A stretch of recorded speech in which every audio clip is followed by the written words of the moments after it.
లైన్లో వెళ్ళాలి. ఉండమ్మా, నాకు నువ్వు తీ, నేను నీకు తీస్తాను. ఈ మొక్కలు మీకు కనిపించొద్దు రాయి, ఈ మొక్కలు భూతాలు.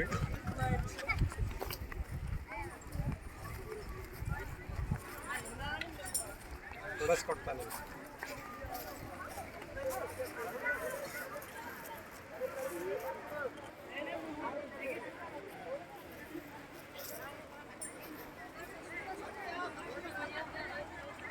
పదరా తెలుగుదేశం నువ్వేనా?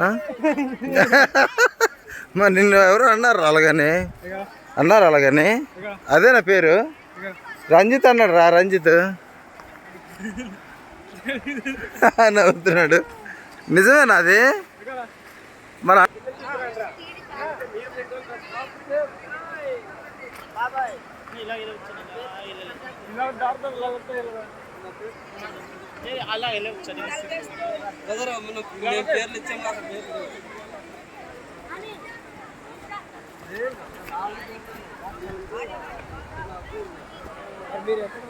అన్నా వీడు తీసుకోవడానికి రెడీగా ఉన్నాడు కానీ ఎప్పుడు మన పేరు లేదట, అందుకే సేఫ్ ఉన్నాను అంటున్నాడు. పేర్లు ఇచ్చున్నారు కదా చెప్పాను.